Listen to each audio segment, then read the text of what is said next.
Hello guys, welcome to Study for Civil Services. In this video, we will see Ncert Class 7 Geography Chapter 4. We have already covered Ncert Class 6 Geography, all the 8 chapters, and the first 3 chapters of Class 7 Geography. And in this video series, we are going to cover in the coming videos all the Ncert books of Geography, History, Polity from Class 6 to Class 12 for all the competitive exams and basically for all the civil services exams for UPSC, IS, PCS, state PCS exams, and we will also solve the exercises given at the end of the each of the NCERT chapters. Okay, so now let's start class 7 geography chapter 4. In this chapter we will see about the air, the atmosphere, the various types of gases. See, our earth is surrounded by a huge blanket of air, and that is known as atmosphere.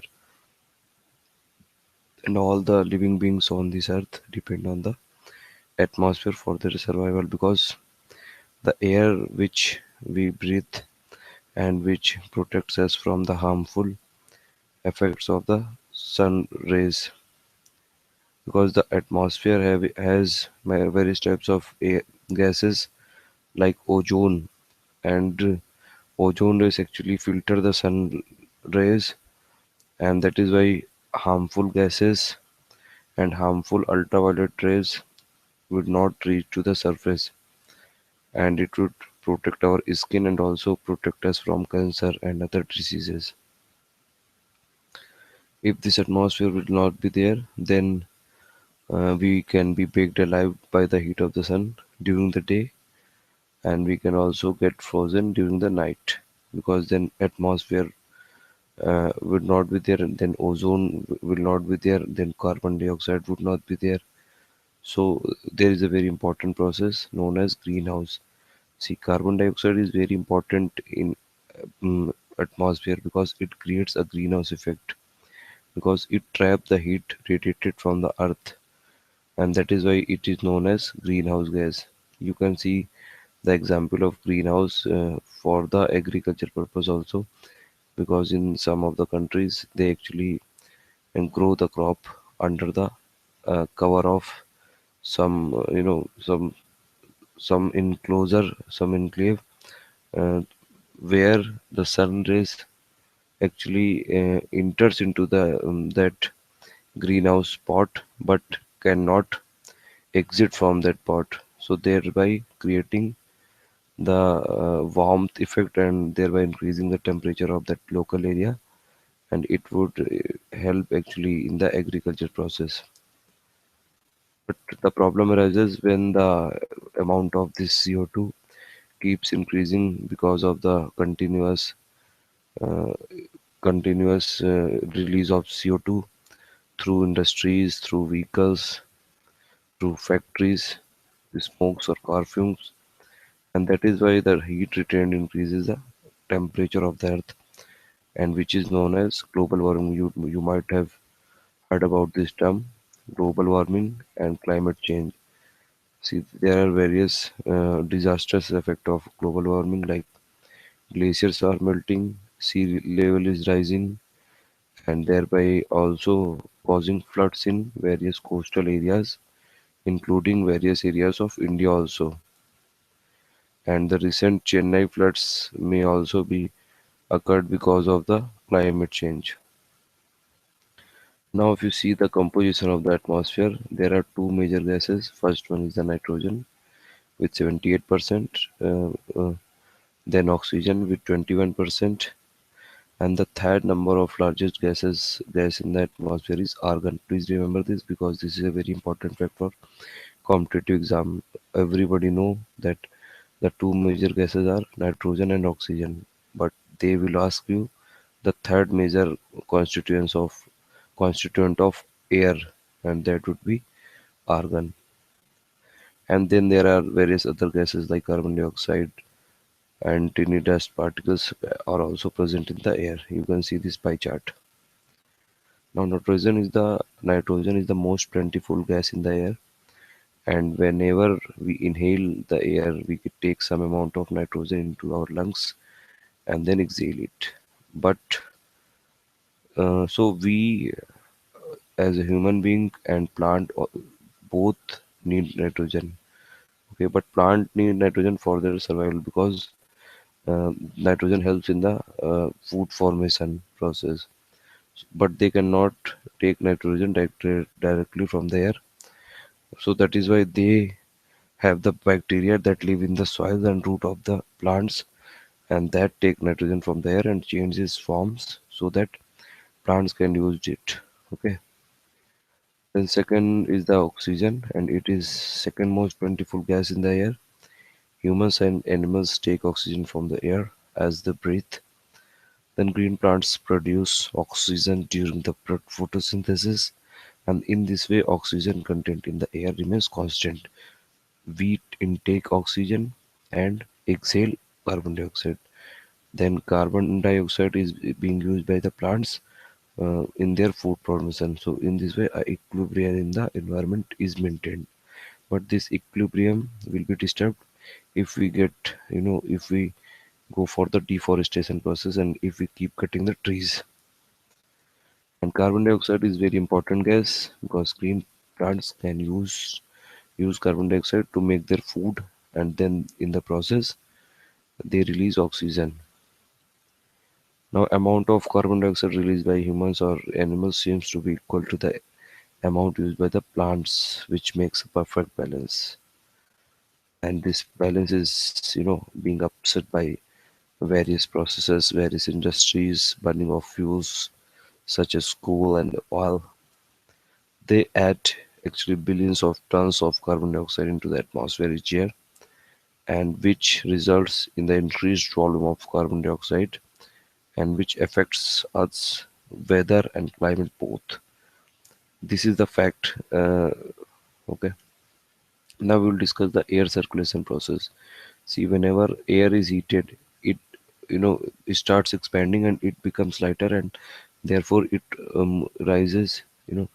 It starts moving upwards.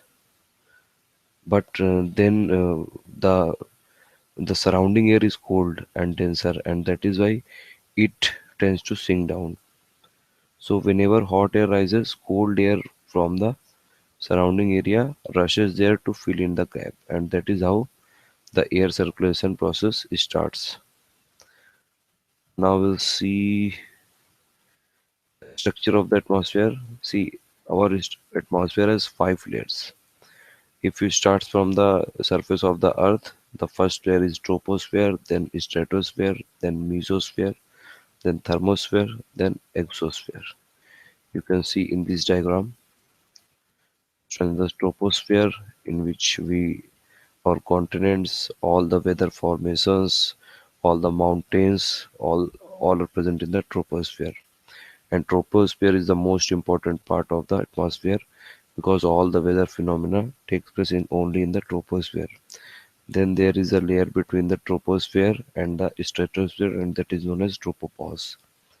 And the aeroplane and all the other flight fighter jets and all those, they flight in the aeroplane because they flight in the stratosphere because the stratosphere don't have the clouds, and that is why there will not be any friction on or any restriction in the path of the aeroplane or aircrafts. And a stratosphere also have the ozone layer, which which block the UV rays from the sun rays. And then third layer is the mesosphere. Whenever any meteorite tries to fall into the earth atmosphere, then the meteorite will get burned into the mesosphere, and that is why we see sometimes a white glow line in the sky. And then the layer between the mesosphere and thermosphere is known as mesopause. Then there is a fourth layer is thermosphere. It also consists of ionosphere, and ionosphere is very important for the radio communications. And fifth one is the outermost layer, and that is known as exosphere. These all are the things written here. You can see this once again. Troposphere is very important layer. and its average height is, see, its average height actually you know is more at the equator and less at the poles.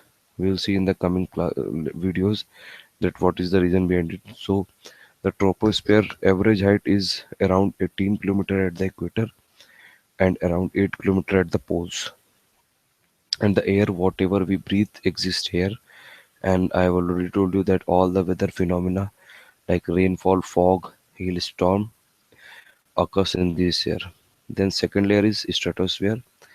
It lies above the troposphere and it lies extend up to the height of 50 kilometer. And this layer is almost clear from the clouds.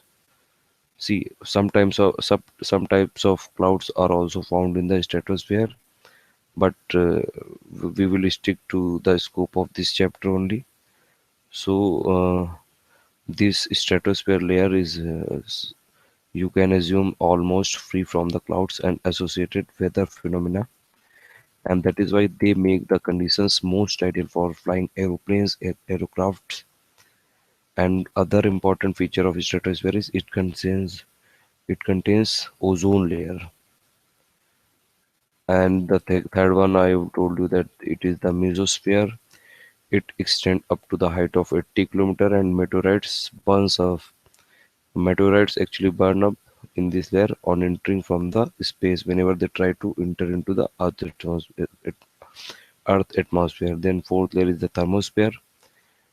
And see, one more property is there, that as you go from the Earth's surface to the tropopause or the uh, up to the atmosphere, then in the troposphere the temperature will keep on decreasing, and then from the tropopause up to the stratopause the temperature will increase from tropopause to stratopause, and then from stratopause to mesopause the temperature again goes on decreasing from stratopause to mesopause. Then again the from the mesopause to thermopause temperature will be increased. Okay. We will see the reasons and other factors and other phenomena in the coming videos. And ionosphere is a part of thermosphere. I already told you it exists between 80 to 400 kilometer, and this layer helps in radio transmission. And uppermost is the exosphere, and this layer has very thin air, and some light gases like helium and hydrogen float into the space from air. See, we have already covered this weather and climate difference.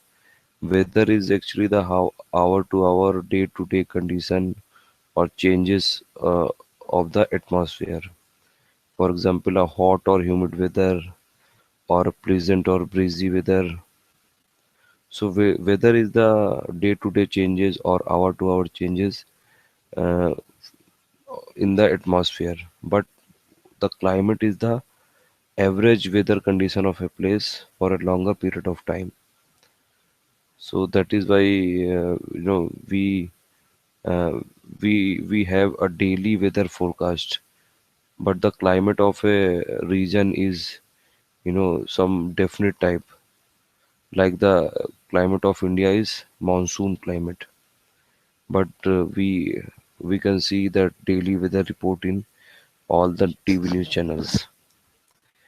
Now, please remember this fact that the Earth receives only one part of the 2 billion parts of the sun's energy. Now, if you see the definition of temperature, temperature is actually the degree of hotness or coldness of air, and the temperature of atmosphere changes not only between day and night, but also from season to season. And summers are hotter than winter. This is by a very common sense. Now, another factor that influences the distribution of temperature is insolation. Insolation is actually the incoming solar energy is intercepted by the Earth, and the amount of insolation decreases from us towards poles because the sunlight will fall directly on the equator, but as soon as it moves from equator up to the poles, the rays will be slanted and inclined, and that is why the amount of energy, the amount of solar rays, the falls on the poles are very less, and that is why poles are frozen areas and the temperature is very less in the poles. So that is why this is the reason that poles are covered with the snow.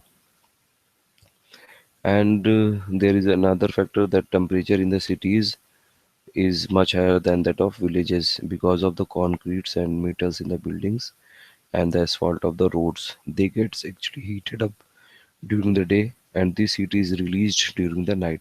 See, this there is another definition for this, and that is known as albedo effect.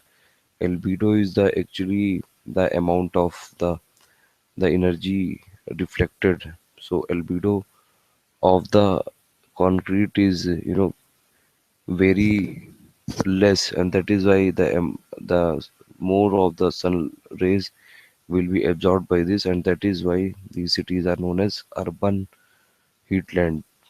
We'll see all this in the coming videos. Now there are these four weather instrument. Thermometer, it actually measures the temperature. Barometer measure the atmospheric pressure. Then rain gauge actually measures the amount of rainfall. Then wind shows the direction of the wind. Now the standard unit of measuring temperature is degree Celsius. Everybody know this. And the another definition is air pressure. See, air pressure is defined as the pressure exerted by the weight of the air on the Earth's surface. And as we go up the layers of atmosphere, the pressure falls rapidly, and the air pressure is the highest at the sea level and decreases with the height. And that is why the reason that whenever the astronauts go to any other planet or moon or see this is the another reason whenever the mountain hikers actually they do the trekking on the mountains, they actually have the oxygen cylinder with them because uh, on the heights you know the oxygen would be less, the volume will be less, and now we can see the another fact that on the moon there is no air and no air pressure, and that is why astronauts have to wear special protective space suits filled with the air whenever they will go to the moon, because if they did not wear these special space suits, the counter pressure exerted by the astronauts would make the blood vessels burst and astronauts would start bleeding. See, whatever the air pressure, the air presses our body, the our body also will exert the equivalent, a counter pressure on the earth, on the air. So we can say that the air presses us from all the directions, and our body also exert a counter pressure. And as we go up the layers of the atmosphere, the pressure fall rapidly, and the air pressure is highest at the sea level and decreases with the height. And if you see horizontally, the distribution of air pressure is influenced by the temperature of the air at a given place. And in areas the temperature is high, see when the temperature and pressure have inverse relation. If the temperature would be high, the air would get heated and rises, and that is why it creates a low pressure area. So high temperature means low pressure area, and low pressure area is actually associated with the cloudy skies and the wet weather. But if the temperature is lower and the areas having the lower temperature, the air would be cold and therefore it would be heavy. So low temperature means high pressure, high temperature means low pressure. Okay. And in the areas of low temperature and high pressure, the heavy air sinks and creates a very high pressure area.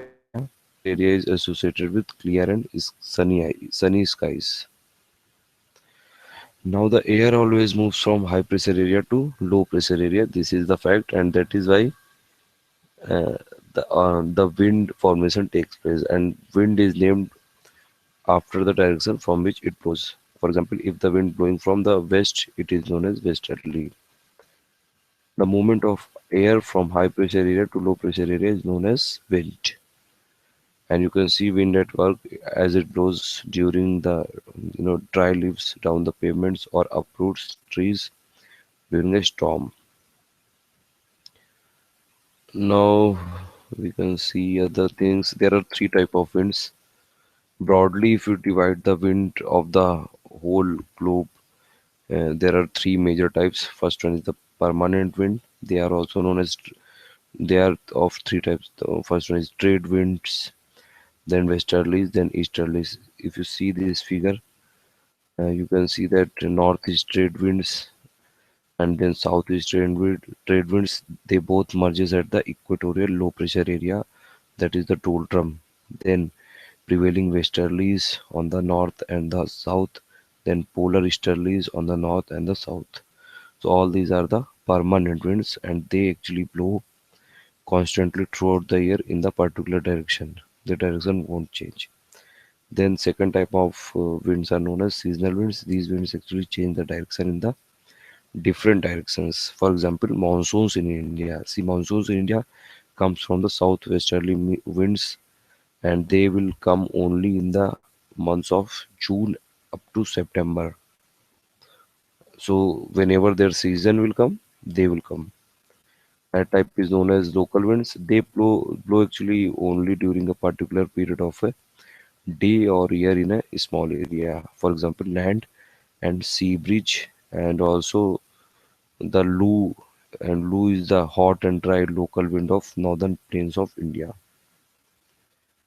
Cyclone we will discuss. It is a natural disaster, and this is the given that on the October 1999, a major cyclone hits the Odisha coast and caused various and widespread destruction. And we'll see all these. Cyclone comes with heavy rainfall, low pressure area.